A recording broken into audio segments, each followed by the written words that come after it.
So hey guys, it's Zayat again. And no, this is not the final episode of the live comm session. I'm not posting it because we lose and I do more bitching.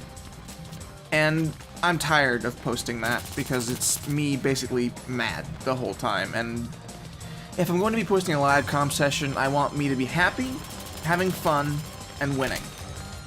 So I think for the foreseeable future, if I do a live comm, it won't be in the session form, it'll be individual.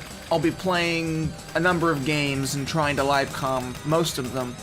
The best couple of live comms will go up, but unless I get into a session where I'm doing consistently well and I'm not having, bull crap happen to me, then for the foreseeable future, live comms will be individual videos rather than a series of them.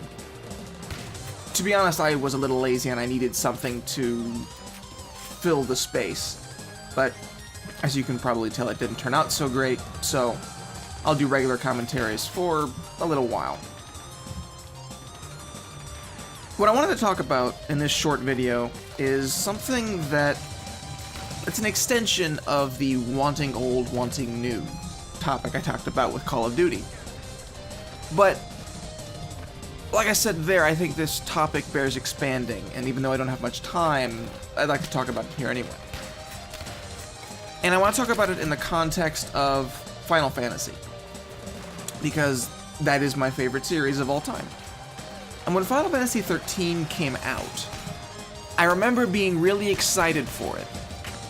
But as we all know, that game was basically a series of corridors that you were either going to the next cutscene or you were going towards the next fight or boss fight.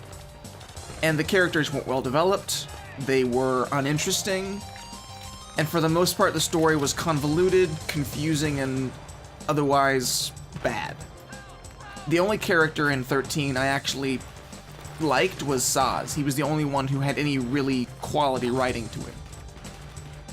But I remember hearing that the developers said that they were wanting to change what it meant to be a Final Fantasy game, or something of that nature, when they made 13. They wanted to change the formula in a significant and positive manner. But what they didn't realize is that they changed it too much. They made it too linear, and they made the story too convoluted.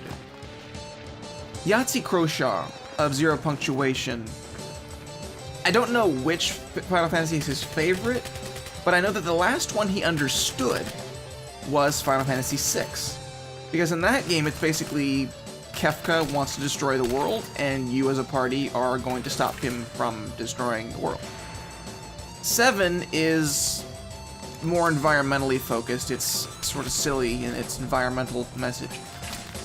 And then you have 8, which is a whole bunch of time travel caused by a time loop about witches and a love story, and 9 is there's a guy who's actually a manufactured art life form, and he wants to destroy the world because the world he came from is dying. And Final Fantasy X, it's his father is a whale, let's go kill the whale, but no, wait, the whale isn't actually the problem, it's this 1,000-year-old demon dude, and yeah. So what I learned from that is that Final Fantasies have become more and more complex as the series has continued. And while I think that's important, I like having a complex story to a game where I have to think about what I'm doing and what I'm fighting for. There's, like I said, there's a level of overcomplication you have to be careful about. And even though I made the argument that you can't want the old and want new at the same time, in a series as storied and as long-running as Final Fantasy, or even Call of Duty, you can't change the core formula too much, or your fan base will be unhappy because it won't be the game they know and love. So there's a fine balance that has to be struck between innovation and adherence to a form. Thanks for watching.